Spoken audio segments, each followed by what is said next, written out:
জবান খুলে বলেন সাল্লাল্লাহু আলাইহি ওয়াসাল্লাম। আরো জোরে বলেন সাল্লাল্লাহু আলাইহি ওয়াসাল্লাম। আল্লাহু আকবার, আল্লাহু আকবার। আল্লাহ, এই আল্লাহর বান্দার আম্মা জান আয়েশা রাদিয়াল্লাহু তাআলা আনহা বয়ান করতেছেন, বয়ান করে শোনাইতেছে। ও উম্মতরা শোনো, আল্লাহর হাবিব কেমন মাওলাকে ভয় করত, কেমন মাওলাকে মহব্বত করত। আল্লাহর বান্দারা যার আগে গুনাহ পিছের গুনাহ সব তার নাম মুহাম্মদুর রাসূলুল্লাহ সাল্লাল্লাহু আলাইহি ওয়াসাল্লাম। যার আগের গুনাহ মাফ, যার পিছের গুনাহ মাফ, সেই নবী আবার সারা রাত্র নামাজ পড়তো দাঁড়াইয়া দাঁড়াইয়া। মুরব্বী বাবার আমার দিকে তাকায়। আম্মা জান আয়েশা রাদিয়াল্লাহু তাআলা বয়ান করছে, আমি তাকায় দেখতাম আল্লাহ হাবিবের দুইটা পাও ফুলিয়া মোটা হয়ে যাইতো, রসে পার করে ফেলাইতো। আমি যে বলতাম ইয়া রাসূলুল্লাহ, ইয়া হাবিবাল্লাহ, আপনি কেন এত কষ্ট করে নামাজ আদায় করেন? নবী গো,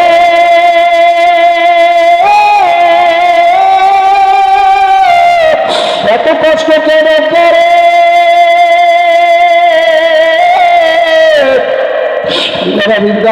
আমার মাওলার ভয়, আল্লাহু আকবার, কার ভয়, কার ভয়। এই জন্য আমার বাজানদেরকে বলবো, পর্দারের মা বোনদেরকে বলবো, যদি মাওলার ভয় অন্তরের ভিতরে ভিড় করতে পারে, আর যদি বাজান ঈমান মজবুত রাখতে পারো, সেই আল্লাহর বান্দার কলবের ভিতরে যত মাওলার ভয় বেশি থাকবে, তার দ্বারা গুনার কাজ ততই কম হবে। আর যে আল্লাহর বান্দা বান্দির ভিতরে মাওলার ভয়ের মাত্রা কমিয়ে যাবে, ও যত বড় আলেম পীর হোক, যত মুফাসসির কোরআনের বক্তা, ওর দ্বারা গুনার কাজ, গুনার কথা বের হওয়া, গুনার কাজ করা কোনদিন অসম্ভব কিছু না। এ আল্লাহর বান্দারা, পর্দার অন্তরের মা বোন, আমার যুবকের বলেরা, আমার মাওলার ভয় কলবের ভিতরে ঢুকায়। আল্লাহ সাল্লাল্লাহু আলাইহি ওয়াসাল্লাম যদি মাওলাকে ভয় করতে পারে, একদিন মা ফাতেমা রাদিয়াল্লাহু তাআলা আনহাকে আল্লাহর হাবিব ডাকতে বলে, ইয়া ফাতেমা কাদি নাফসাকে মিনান নার।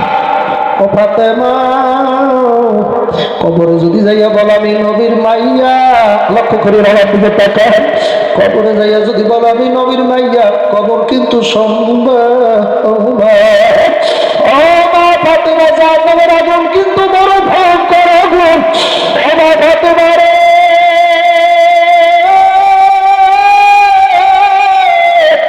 ও মা ফাতেমা, খবরদার ফাতেমা, জাহান্নামের আগুন থেকে বাঁচো, তারপর খবর যায়। যেই ফাতেমা রাদিয়াল্লাহু তাআলা আনহার ব্যাপারে আল্লাহর নবী নিজে বলছে, ইয়া ফাতেমা তু সাইয়্যিদাতুন নিসাই আহলিল জান্নাত। আমার ফাতেমা শুধু জান্নাতে যাবে না, আমার ফাতেমা জান্নাতি সব মহিলাদের সর্দার। আমার দিকে তাকান, জান্নাতি মহিলাদের সর্দার আপনি মাইয়া কেনা? জোরে বলেন কে? ওরা হুজুরেরা খুতবার মধ্যে পড়ে, আপনি ধরতে পারেন না। সব হুজুর পরে সানি খুতবাইয়া ফাতেমা তু সাইয়্যিদাতুন নিসাই আহলিল জান্নাত হাসান ওয়াল হুসাইন সাইয়্যিদা শাবাবি আহলিল জান্নাত। এর অর্থ কয় নাই, আপনি ধরতে পারেন না, এই কথা ভাল লাগে। হুজুর খুতবার ভিতরে বলছে আল্লাহু আকবার, ফাতেমা তু সাইয়্যিদাতুন নিসাই আহলিল জান্নাত। ফাতেমা রাদিয়াল্লাহু তাআলা সব জান্নাতি মহিলাদের লিডার। যেই মহিলা সমস্ত জান্নাতি মহিলাদের সর্দারিনী লিডার, সে কি আবার জাহান্নামে যাবে নাকি? সে কি জাহান্নামে যাবে লিডার হইতে পারেনি? যেখানে আল হাসান ওয়াল হুসাইন সাইয়্যিদা শাবাবিল আহলিল জান্নাহ, আমার দুই নাতি জান্নাতে শুধু যাবেই না, ওরা জান্নাতি যুবকদের সরদার। তারা কি আবার জান্নাত জাহান্নামে যাইবে নাকি রে বাবা? তারা তো জান্নাত চালাইবে, জান্নাত চালানোর পরিচালনা কমিটির হেড। আল্লাহু আকবার না, বোঝেন নাই, বোঝেন নাই? এই যে নবী নিজেই কইছে, ইয়া ফাতেমা তু সাইয়্যিদাতুন নিসাই আহলিল জান্নাহ। আমার মাইয়াটা কোনো শুধু জান্নাতি যাবে না, আমার মাইয়ারা এমনই মাইয়া বাড়িয়া সঙ্গের মাইয়ারা শোনে, আমার মাইয়ারা জান্নাতি সব মহিলাদের সর্দার, সব মহিলাদের লিডার।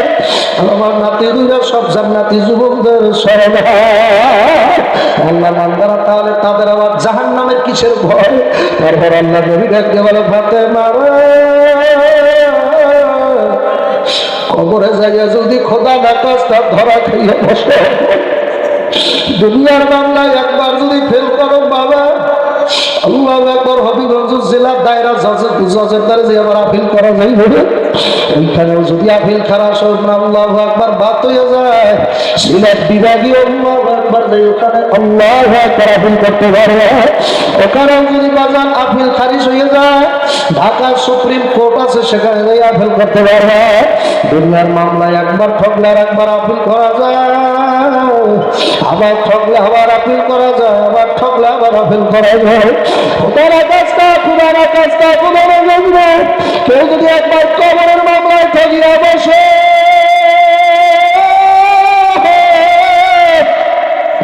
কবরের মামলায় কেউ যদি ঠকো, দ্বিতীয়বার আর আপিল করা যাবে না।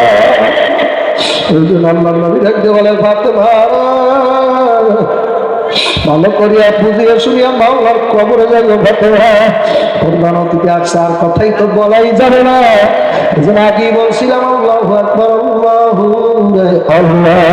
আমার আবার একটা বদ অভ্যাস আছে, পিছনে কেউ যদি আসতে থাকে তো বয়ানি মনে থাকে না। আল্লাহর বান্দারা পর্দার আলের মামুন আবার মানুষ মুরব্বীকে আল্লাহ আলেমকে বসাইয়াও কথা তাও বলতে পারি না, কারণ এই জীবনে কোনো ইবাদত নাই, আমল নাই, সব পদ যার ভিতরে যত হতে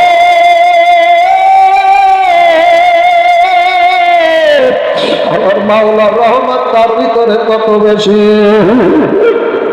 আল্লাহ হাবিব সাল্লাল্লাহু আলাইহি সাল্লাম বলছে ফাতেমা জাহান্নামের ভয় করো, কবরে যাই যদি পরিচয় দাবি নবীর মাইয়া কোন কাজ হবে না। কেমন ভয়? আল্লাহ আবু যর গিফারি রাদিয়াল্লাহু তাআলা ফাতেমা রাদিয়াল্লাহু তাআলা নাকি কবরে রাখার আগে হবে কবরে দাঁড়িয়ে বলতে জোরে কবর, ওরে কবর, ওরে কবর, ওরে কবর, তোর ভিতরে এমন মহিলাকে রাখতে যাইতেছে যে মহিলার বাবার নাম হইল সরদারে দোজান মুহাম্মাদুর রাসূলুল্লাহ সাল্লাল্লাহু আলাইহি ওয়াসাল্লাম। ওরে কবর যারে না বানাইলে আসমান জমিন আদম গন্ধম কিছুই সৃষ্টি হইতো না, আল্লাহ যার সাথে দোস্ত বানাইছে সুবহানাল্লাহ। কবর তার তোর ভিতরে সেই আল্লাহ তার মেয়েকে আদরের টুকরা কলিজের টুকরা নানার মনি তোর ঘরের ভিতরে রাখতেছে। ওরে কবর ইমাম হাসান আর হুসাইন রাদিয়াল্লাহু তাআলা আনহুমা তাদের জনম দুখনি মারে তোর কবরের ভিতরে রাখতে গেল। কবরের বলতে সাবুজের গেফারি ওরে কবর তোর ভিতরে এমন নারী রাখতে যাইতেছি যার স্বামীর নাম হইল যাইয়া আলী। আল্লাহ কবর তোর ভিতরে আলীর স্ত্রীর দাফন দিতেছি। হঠাৎ করে কবরের জবানটা টাস করে খুলে গেল,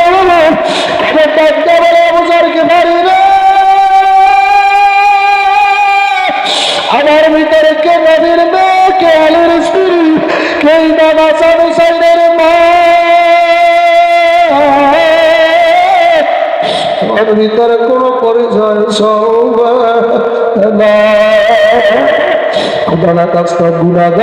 আমার ভিতরে আছে। আমি 3.5 হাত মাটির ঘর, কারো আপন কারো পর। যদি গুনার আমল নামাইয়া কবরে ঢোকো,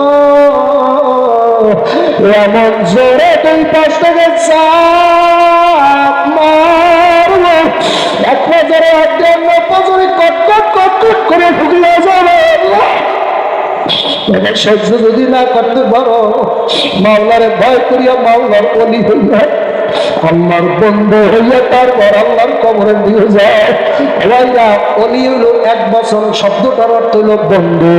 আউলিয়া শব্দের অর্থ বহু বছর, মানে বহু অলি আল্লাহ।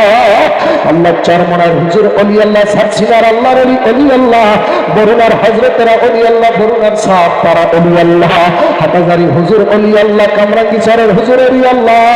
এখানে এই ময়দানে কত অলি আল্লাহ ছদ্মবেশে করিয়া রয়েছে। এই মাঠের মধ্যে আছে তুমি আমি চিনি না। মোজায় পাইয়া আমার তরিকাবন্দি বাবা, আমি যেই ধরনের ব্যায়াম করি আর যেই লাইনের বক্তা। আল্লাহু আকবার। এই 5 তারিখ, আগামী মাসের 5 তারিখে জায়গা আসবো, একটু খবর শুনে ওই জায়গায় যাবো, যদি পারি ওখানে কিছু কথা বলবো। আজকে এই পর্যন্ত আমি এটা আশাই, আমার জন্য দোয়া করবেন। আল্লাহ যেন তার আশেক পাগল না বানায়া অন্ধকার কবরের দিকে জানো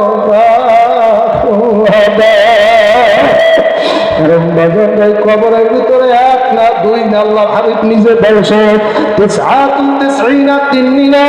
কোন কোন কবরের মধ্যে 1 না 2 না 99 না 100 লক্ষ লক্ষ কবর মারবে।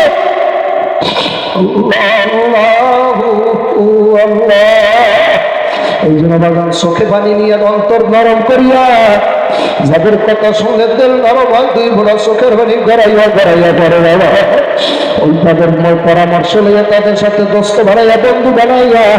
আল্লাহ তো বাজার অলি শব্দটা কত জায়গায় কোরআন শরীফে আনছে বাবা। আর এক জায়গায় বলছি ইয়া আইয়ুহাল্লাযীনা আমানুত্তাকুল্লাহা ওয়া কুনু মা'আস সাদিকিন, তোমরা আমার সাদিকিন বান্দাদের সঙ্গী হইয়া যাও, আল্লাহ ওয়ালার যুবক বন্ধু বানাও, আল্লাহর সহবতে যাও। তারপর মাওলারে রাজি খুশি করিয়া মাওলারে বন্ধু বানাইয়া তারপর মাওলার কবরে যাইয়া। আমিও তো আশাই, আমার জন্য দোয়া হুজুর আইসা।